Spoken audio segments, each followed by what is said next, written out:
you're not defenseless. I'll be your shelter, I'll be your armor. I hear you whisper underneath your breath. I hear your SOS, your SOS. I will send that morning find you in the middle of the darkest night. It's true, I will rescue you.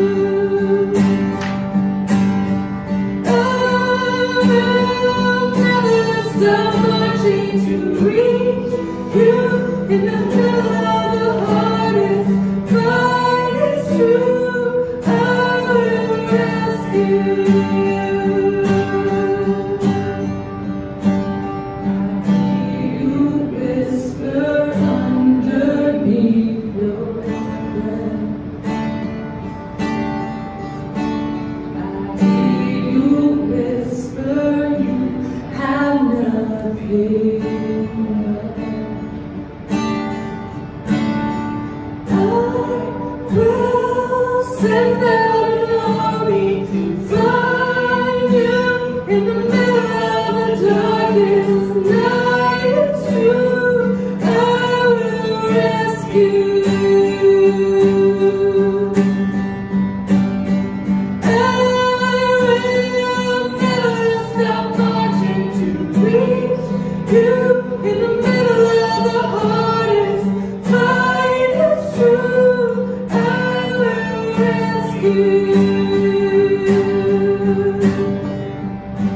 Oh, I will rescue you.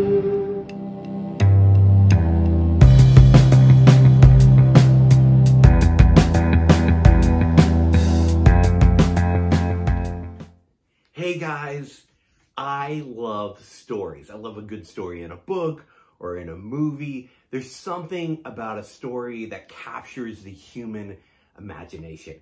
And stories find a way to sneak past our intellectual defenses and actually get right to our heart. Stories can make me care about people or ideas or situations that I never thought I would. Stories somehow bring a face to an issue and make things real. And Jesus used stories in his teachings. In between teaching about the kingdom, he would share these little short stories with everyday elements, and he would use these as a commentary on the way that he was living and loving. Over the next few weeks, we're going to look at the parables of Jesus, and we're going to do it a little bit differently than most people usually go through them. I'm going to simulate several parables with a common theme into one story. I'm going to retell that combined parable story to you, and then I'm going to talk a little bit about something in the story that I think can apply to us today, and then finally we're going to discuss it together. So let's get started. Let me tell you a story.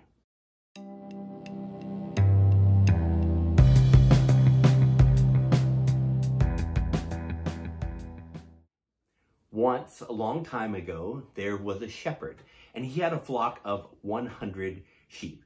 He was a very good shepherd, and every day he would take his sheep out of the sheep pen to a large grassy place where they could lie down and be safe and they could feed. He always found a place next to still waters so that they could drink and be safe and be comfortable. Each day, as he took them out to the field, he would count them to make sure that he had all 100 sheep. And each night, as he took them back to the sheep pen, he would count them to make sure that he had all 100 sheep. One day, after making the journey from the pen to the field, he realized he only had 99 sheep once he counted. He counted again to be sure, and there were only 99. He was missing one.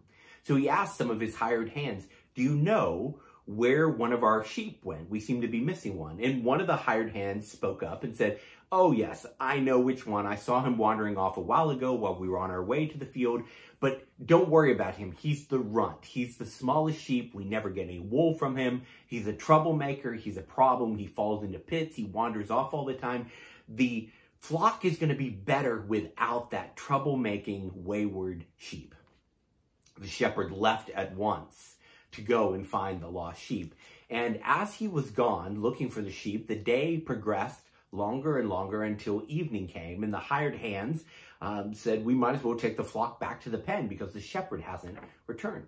So they gathered the sheep and drove them back towards the sheep pen, and they put them into the pen. And as darkness fell, and the hired hands were in the sheep pen with the sheep, they began to hear in the distance the cry of wolves, "Oh!" circling around the pen. And the howls were coming closer and closer, and the sheep were getting frantic inside the pen, and the hired hands were getting frantic. And as they went to the doorway to look out, they saw all these yellow eyes in the darkness. And the hired hands began to talk to each other. They said, these aren't our sheep. Why should we die protecting sheep that don't even belong to us? We don't care about these sheep. We don't love these sheep. This is just a job. And so the hired hands ran to the door and they fled from the wolves. At this point, the snarling, howling wolves had approached the very doorway to the sheep pen, and they were looking in, and the sheep were all huddled against the far wall as far away from the entrance as they could as the growling wolves began to pad into the sheep pen. Just at that moment, the good shepherd returned, and with staff in his hand, he struck the wolves on the head and on the paw and drove them away. And on his shoulders was the lost, wandering sheep. Quickly, he went to his neighbors, and even though it was late at night, he beat on their door and woke them up, and he said, "Come, rejoice with me. My missing sheep has been found. My flock is full and complete again." And so his neighbors came, and they drank wine, and they sang, and they danced, and they laughed, and the sheep bleated with joy as they danced around in the sheep pen.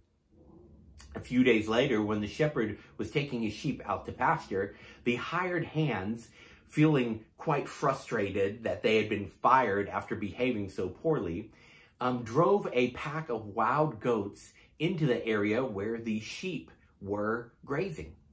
Now, the shepherd watched this happen and was not alarmed. The hired hands, thinking that they were going to maybe steal some of his sheep in the confusion, when at the end of the day he called them to come back to the sheep pen. But when the evening began to fall, the shepherd walked to the right side of the field and he called his sheep. He said, "Here, come to me. It's time to go home."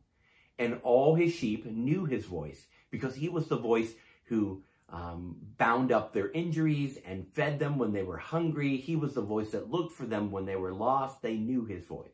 And so they all ran to him, and all 100 sheep came safely home to the sheep pen.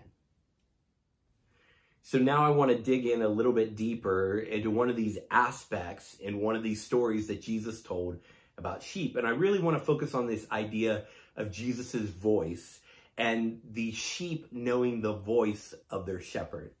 In John chapter 10, verses 1 through 4, it says, "Truly I tell you, anyone who doesn't enter the sheep pen by the gate, but climbs in some other way, is a thief and a robber. The one who enters by the gate is the shepherd of the sheep. The gatekeeper opens it for him, and the sheep hear his voice.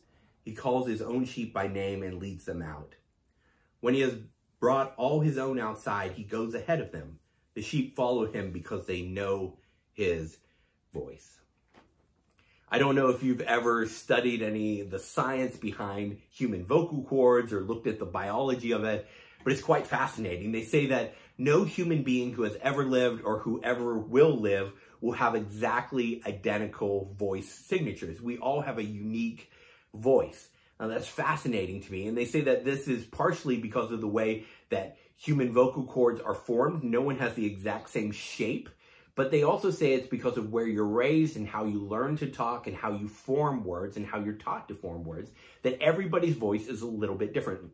Sometimes people's voices sound similar, but there are unique signatures to your voice that no one else will ever have. So when this parable, when this story is talking about the voice of the shepherd, the voice of Jesus, is it saying that we need to recognize his unique cadence and voice signature? No, that's not what it's talking about. It's talking about knowing him so well that we recognize the things that he would talk about and the things that he wouldn't talk about, the things he would say and the things he wouldn't say. Darby has spent so much time with me and knows me so well that even if I talk through some type of voice modulator, she would know it's me because of the things I talk about, the things I obsess about, the things I fixate on, the weird way that I phrase sentences and words. You know, she could just look, and if I'm waving my arms around, she'd know it's me, right? But she can recognize me because she knows me well. And I think this passage is talking about the sheep know the shepherd so well that they recognize when it's him and when it's not. And I started thinking about this in my own life. Do I know the voice of Jesus so well that if he goes on ahead of me and he calls me to follow him, that I know and recognize his voice, and I can tell the difference between his voice, my own ideas, and some outside voices? See, there's sometimes when I have a good idea and I pass it off as a God idea. There's sometimes when I hear somebody else doing something, or I hear somebody else say something and I think, oh, that sounds like a good idea, I'll do that. But it's not the voice of Jesus.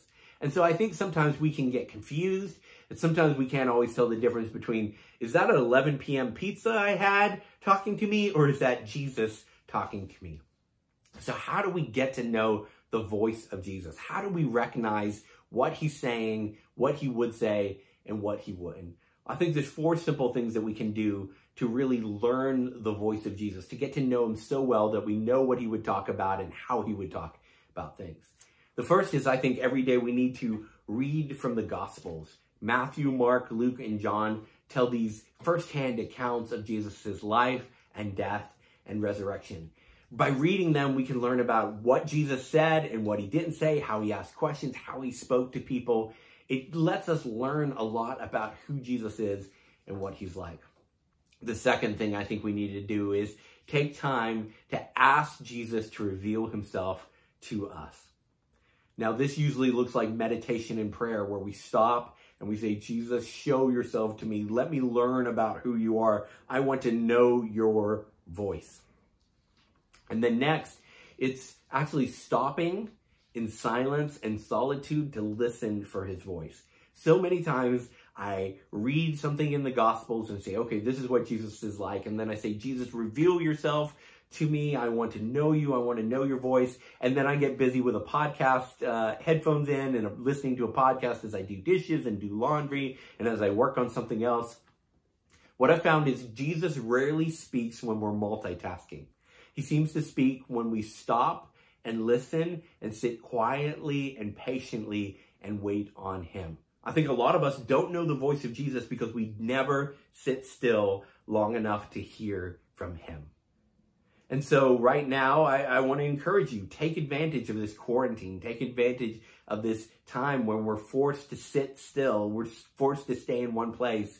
And instead of running from silence and solitude, recognize that these are spiritual disciplines that Jesus practiced. He would go away to a quiet place and sit and pray and listen to his Father.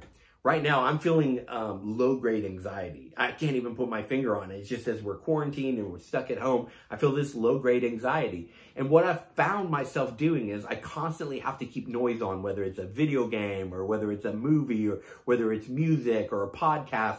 Like, I don't want to sit in the quiet. And I try not to stay still, because if I do that, I'm going to have to come to terms with this pain and anxiety that I'm feeling during this time. I'm a millennial, and we've perfected the system of entertaining our pain away. We use entertainment as a medication to avoid our pain. But if we're constantly running from silence and solitude, which forces us to deal with and face our pain, that means we'll never walk through our pain and encounter a real world God that we can know and love. If we keep running from reality, the side effect is we're going to keep running from a real encounter with the voice of God. And finally, I think we need community to teach us the voice of Jesus. And that's one of the beautiful things about the church. The church exists so that as a community, we can learn to live and love like Jesus together. There's things that you're experiencing as you try to become a student of the way Jesus lived and loved that I haven't experienced. Now, there's this great quote I love that says, in the company of Jesus, we're all beginners. We're all getting started trying to figure out how to live and love like Jesus. But there's things that you're learning that I need to learn from you. And there's things that I'm learning that you might need to learn from me. And that's the beauty of a community coming together and learning from each other and saying, here's what I'm learning about the voice of Jesus. Here's what I'm learning about how he speaks in my life. Here's what I'm learning about what he says and what he wants us to do. Now, I think some practical application of this is, as we learn the voice of Jesus, it begins to affect the way that we speak. It begins to affect the way that we pray. And it begins to affect the way that we live. See, if we're going to become students of Jesus' way of life, we need to recognize his voice so we can follow in his footsteps.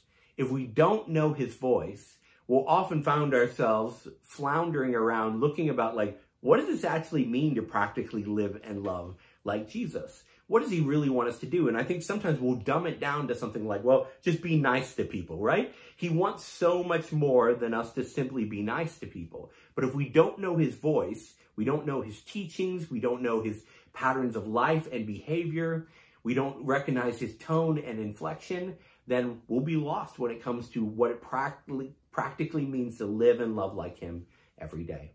Now, as we come to the end, a parable was never intended to be a monologue. Parables were spoken in order to cause discussion. A parable that doesn't lead to a dialogue is an incomplete parable. As Jesus told parables, people would ask questions in the crowd. His disciples would ask questions. People would have all these questions as a result of what he said, of the story he told.